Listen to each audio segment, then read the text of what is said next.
अरे दोस्तों, पैसा अड्डा में आप सबका स्वागत है। यहाँ हम फाइनेंस की बातें करते हैं, एकदम सिंपल, अपने अड्डा स्टाइल में। मैं हूँ भास्कर। इससे पहले कि हम आज का टॉपिक शुरू करें, फटाफट लाइक, शेयर और सब्सक्राइब वाला बटन दबा दो यार। चलो अब शुरू करते हैं। अरे भास्कर यार, अच्छा हुआ तू मिल गया। बहुत दिनों से ना एक सवाल मेरे दिमाग में घूम रहा है, पैसों को लेकर बड़ा कंफ्यूजन है। देख यार, मैंने ना सैलरी से थोड़े बहुत पैसे बचाए हैं, पर दिक्कत यह है कि वो बस बैंक अकाउंट में पड़े हुए हैं।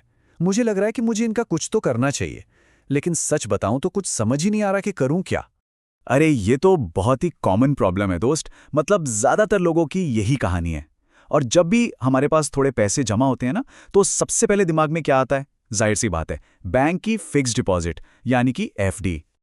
हाँ बिल्कुल, मेरे मम्मी पापा तो हमेशा यही कहते हैं कि बेटा एफडी में डाल दो, सबसे सेफ है, पैसा कहीं नहीं जाएगा, मतलब एकदम गारंटीड सेफ्टी, है ना? हाँ बिल्कुल सही। एफडी में रिस्क ना के बराबर होता है, और इसका फंडा भी बहुत सिंपल है। तुम एक साथ कुछ पैसा, जिसे हम लंप सम कहते हैं, एक फिक्स टाइम के लिए बैंक में लॉक कर देते हो, और बदले में बैंक तुम्हें उस पर एक फिक्स्ड इंटरेस्ट रेट देता है। सिंपल। और हाँ, इसी से मिलती जुलती एक और चीज़ होती है, आरडी, यानी रिकरिंग डिपॉजिट। ये समझ लो एफडी का छोटा भाई है। इसमें तुम एक साथ पैसा नहीं डालते, बल्कि हर महीने एक छोटी सी रकम जमा करते जाते हो। तो ये उन लोगों के लिए एकदम परफेक्ट है जो हर महीने सैलरी से थोड़ा थोड़ा बचाना चाहते हैं। अरे वाह! तो फिर तो ठीक है, पैसा भी सेफ है और कुछ ना कुछ रिटर्न भी मिल रहा है। मतलब टेंशन ही खत्म। बस फिर तो मैं यही करता हूं। रोक रोक रोक, इतनी जल्दी नहीं दोस्त। कहानी में ना एक ट्विस्ट है। एक ऐसा छिपा हुआ विलन है, एक ऐसा रिस्क है जिसे ज्यादातर लोग देखते ही नहीं, या यूं कहो कि नजरअंदाज कर देते हैं। और वो विलेन है महंगाई, यानी कि इन्फ्लेशन। देखो, आसान भाषा में समझो तो समय के साथ चीजों का महंगा होना। कभी सोचा है पहले मूवी की टिकट या एक समोसा कितने का आता था और आज कितने का आता है? बस यही है महंगाई, जो धीरे धीरे बिना बताए हमारे पैसे की खरीदने की ताकत यानी परचेजिंग पावर को कम कर देती है। चलो इसे एक छोटे से एग्जाम्पल से समझते हैं। मान लो तुम्हारी एफडी पर तुम्हें साल का 7% रिटर्न मिल रहा है, ठीक है? और उसी साल देश में जो एवरेज महंगाई दर है वो है 6%। तो अब तुम बताओ, तुम्हारी असली कमाई कितनी हुई? तुम्हारा पैसा असल में कितना बढ़ा? असल में तुम्हारा रियल रिटर्न हुआ सिर्फ 1%।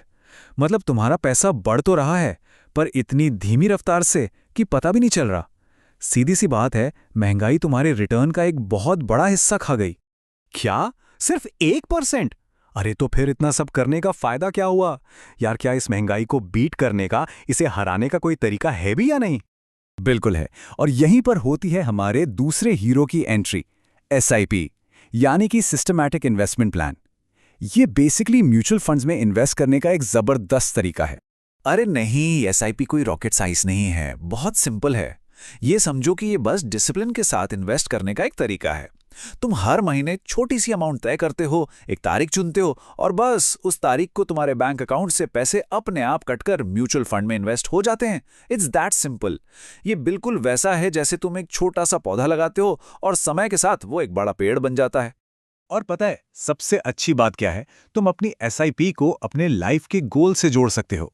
मान लो तुम्हें नया फोन खरीदना है, या किसी ड्रीम वेकेशन पर जाना है, बाइक या कार के लिए डाउन पेमेंट जमा करना है, या फिर आगे चलकर बच्चों की पढ़ाई या अपने रिटायरमेंट के लिए सोचना है। हर गोल के लिए एसआईपी काम आ सकती है। अच्छा, तो इसका मतलब जो मैं दोस्तों के साथ गोवा ट्रिप का प्लान बना रहा हूं, उसके लिए मैं एसआईपी के थ्रू पैसे जमा कर सकता हूं? अरे यार, ये तो कमाल की चीज है। बिल्कुल कर सकते हो। अब देखो, यहां पर तुम्हें दोनों का फर्क साफ साफ समझ आ जाएगा। एफडी में रिस्क कम है तो रिटर्न भी फिक्स्ड और कम होता है। ये शॉर्ट टर्म गोल्स के लिए बढ़िया है, जहां तुम्हारी प्रायोरिटी पैसे को सेफ रखना है। वहीं दूसरी तरफ एसआईपी मार्केट से लिंक्ड है, तो हाँ, रिस्क थोड़ा ज्यादा है, पर लंबे समय में यानी लॉन्ग टर्म में ये महंगाई को बीट करके जबरदस्त रिटर्न देने का पोटेंशियल रखती है। ये लॉन्ग टर्म ग्रोथ के लिए बेस्ट है। तो देखो, फाइनल बात यह है कि पैसा कहाँ लगाना है ये पूरी तरह से तुम्हारे गोल पर और तुम कितना रिस्क ले सकते हो इस पर डिपेंड करता है। अगर तुम्हें 1-2 साल में ही पैसों की जरूरत है और तुम कोई रिस्क नहीं लेना चाहते, तो एफडी तुम्हारे लिए ठीक है। लेकिन अगर तुम्हारा गोल लंबा है, मान लो 5-10 साल या उससे भी ज्यादा, तो एसआईपी तुम्हारे पैसे को सही मायनों में ग्रो करने में मदद कर सकती है। समझ गया भास्कर, मतलब असली खेल एफडी या एसआईपी का नहीं है, असली खेल है शुरुआत करने का। सबसे जरूरी कदम है स्टार्ट करना। चाहे अमाउंट छोटा ही क्यों ना हो, पर इन्वेस्टिंग शुरू करना सबसे ज्यादा जरूरी है, राइट? एकदम सही पकड़ा। तो दोस्तों, उम्मीद है कि इस छोटी सी बातचीत से आपका भी कंफ्यूजन थोड़ा दूर हुआ होगा। अगर आप ऐसे ही फाइनेंस के टॉपिक्स को सिंपल अड्डा स्टाइल में समझना चाहते हैं तो पैसा अड्डा को सब्सक्राइब करना बिल्कुल मत भूलना। याद रखना, इन्वेस्टमेंट की दुनिया में छोटे कदम ही आगे चलकर बड़ा फर्क लाते हैं। मिलते हैं अगली बार।